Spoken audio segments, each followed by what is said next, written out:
most enduring monsters in human imagination,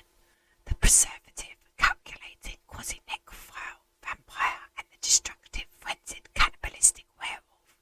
roughly correspond to the FBI's serial killer typology of the calculating, coldly neat, organised serial killer, Dracula, and the messy, impulsive, disorganised serial killer, the Wolfman. Having slowly shuffled up on us through the 1950s and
wired together in parallel loops, each layer more ancient and primitive than the next. The resulting whole is called the triune brain. The reptilian R complex is the oldest and most primitive part of our brain, found in animals from lizards and birds, to cats and dogs, to apes and humans. The primordial R complex drives a set of instinctual self and species-preserving behaviours: running away, killing, eating and reproducing, or more crudely put, the thought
region of the brain is responsible for predation and attack in defense of both the self and the species.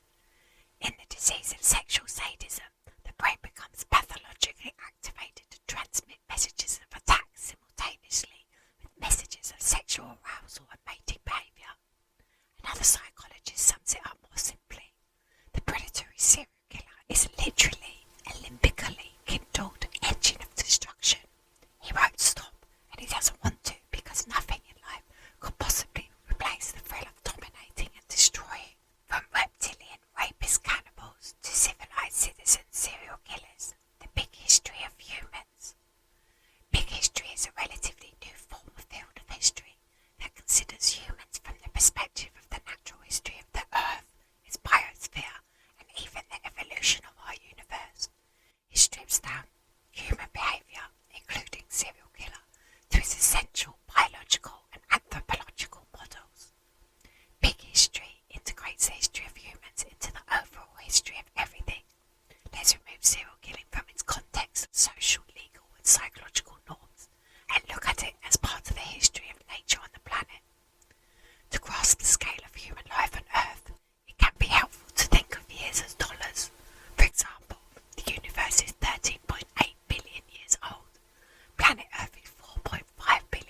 prehistoric deviant burial sites, defined as burials that do not conform to previous norms of burial, sometimes described in popular media as vampire graves, which incorporated unique features that were intended to keep the dead from rising, presumably to exact revenge on the living. Archaeologists have catalogued numerous prehistoric and ancient modern deviant burial sites around the world, indicating evidence for practices which indicate fear of the dead, necrophobia. These practices usually include methods for the restriction of the dead in the grave by weighing down the body with large rocks, decapitation, or the use of nails, wedges, and rivets. There are such burial sites everywhere in the world, from the Sakutian Peking Man site in China, where the position of the tibias of two Paleolithic skeletons indicate that their legs have been tied upon death, to Kirakatia in Cyprus, where heavy millstones were placed on the head or torso of Neolithic bodies from 4500 BC, to bound Egyptian mummies, to the Australian Aboriginals piercing of the neck of the dead with a spear to fix it to a hollow wood coffin, and the Tasmanians tying of the body's hands and legs and the placement of a heavy stone over it, to the beheading of the corpses in Italy, pinning the dead under a heavy stone in the Mediterranean and Balkan regions, and the ancient Spanish practice of nailing the corpse to the wood of the coffin.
bittersweet.